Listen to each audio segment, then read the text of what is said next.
तो अभी हम आगे बढ़ते हैं और कुछ बात कर लेते हैं आज के सेगमेंट के ऊपर। और आपको पता है कि अभी अभी ईद गुजरी है और घरों में इस वक्त जो है ना वो गोश्त ही गोश्त है, और कुर्बानी के गोश्त को महफूज करना एक बड़ा ही अहम मरहला होता है ताकि वो तवील अरसे तक सेहत बख्श और काबिल इस्तेमाल भी रहे हमारे लिए।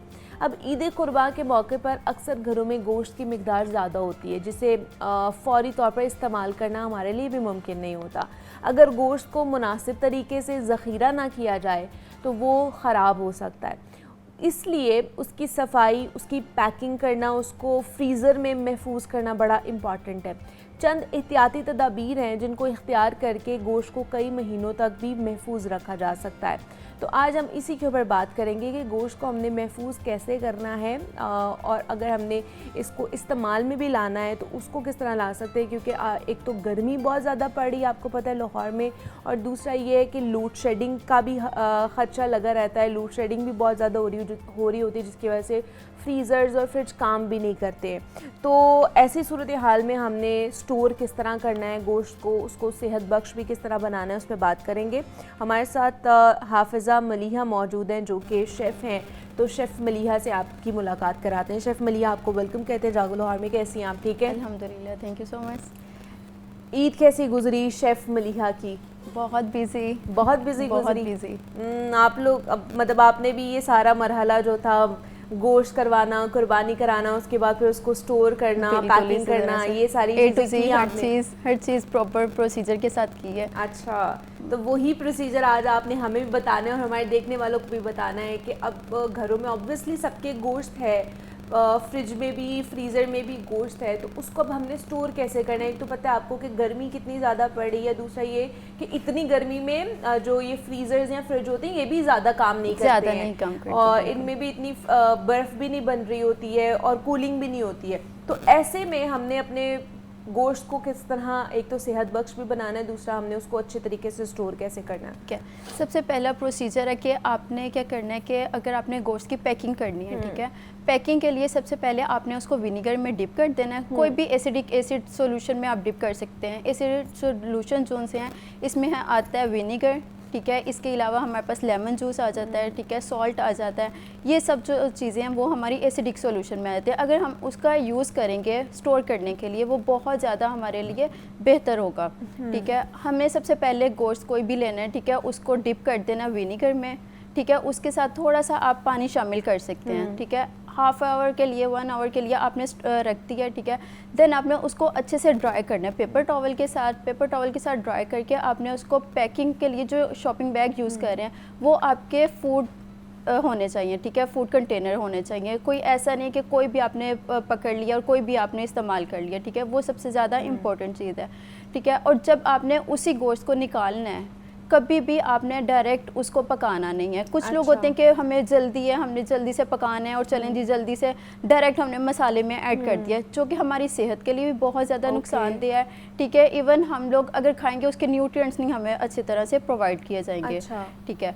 और उसके लिए आपने करना है क्या कि एक भारी कोई पत्थर ले लें, कोई स्टोन ले लें, ठीक है, उसको आपने गोश्त के ऊपर रखना है, ठीक है। देन आपने पानी के नीचे रख देना, ठीक है, रनिंग वाटर के अंदर, ठीक है। कभी भी ऐसा नहीं करना कि पानी है और आपने बस उसी के अंदर रख दिया, ठीक है, कभी भी ऐसा नहीं करना। आप डीफ्रोस्ट करने की बात कर रही हैं? जी, डीफ्रोस्ट की भी बात कर रही हूँ, ठीक है। और उसमें हल्की सी अजवाइन, ऑलमोस्ट 1 kg अगर आपके पास मीट है तो 1 टेबलस्पून आपने अजवाइन ऐड कर देनी है। अच्छा जी, उससे आपको बहुत जल्दी जोन सा मीट है वो ओपन हो जाएगा, ठीक है, एक दूसरे पीसेस जोन से वो ओपन हो जाएगा। अच्छा, अब यहाँ पे बात ये आ जाती है कि जब हम उसको फ्रीज करने के लिए रखते हैं, कुछ लोग तो जैसे हम छोटे छोटे उनके पोर्शंस बना के रखते हैं कि जितना यूज हो जाए उतना आप निकालो। कुछ लोग हैं वो सारे का सारे ही फ्रीज कर देते हैं, मतलब उनके पोर्शंस नहीं बनाए हुए होते ना, उन्होंने सेपरेट नहीं किए हुए होते, तो वो फिर सारा वो निकालते हैं फ्रीजर में से, उसको डीफ्रोस्ट करना पड़ता है, फिर उसमें से कुछ पोर्शन निकालते हैं पकाने खाने के लिए और फिर उसको वापस रख देते हैं, तो ये सिलसिला चला रहता है, तो ये कितना खतरनाक है? बहुत ज़्यादा खतरनाक, क्योंकि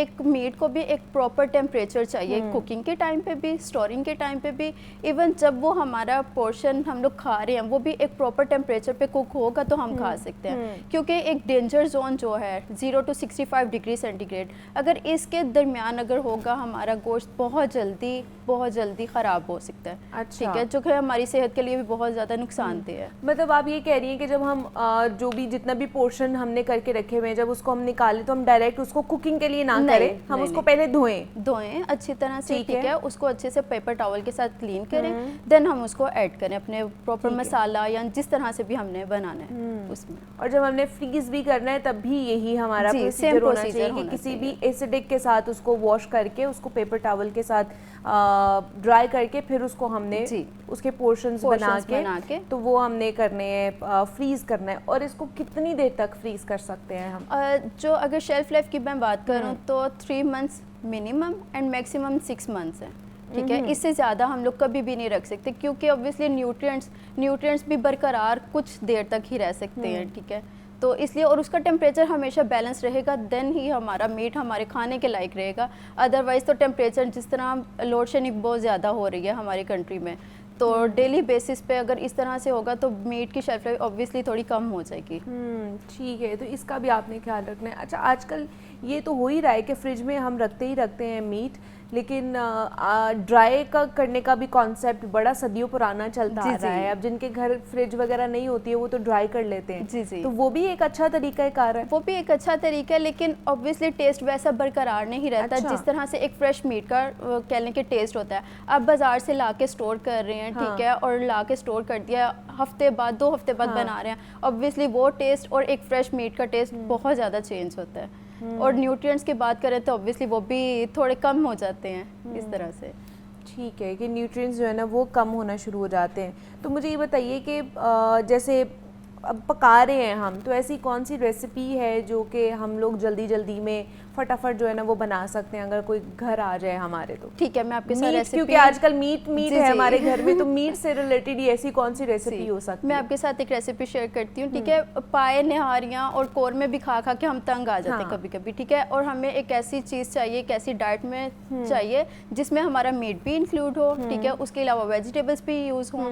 वेजिटेबल्स का बेसिकली कॉन्सेप्ट ये होता है मीट के साथ कि हमारे जो क्रोनिक डिजीज़ होते हैं, लाइक कैंसर हो गया, ठीक है, हमारी ब्लोटिंग हो गई, सेम एज इट इज़ काफ़ी डिजीज़ ऐसे होते हैं जो कि हमारे इन्फ्लेमेशन के लिए बहुत इंपॉर्टेंट होते हैं। उसके लिए हमारा लीफी वेजिटेबल का इस्तेमाल करना बहुत ज़रूरी है। ठीक है, आपने क्या करना है, स्ट्रिप्स फॉर्म में बीफ को या मटन को कर लेना है। ठीक है, कटिंग कर लिया, देन आपने उसको ऐड कर देना है सोया सॉस।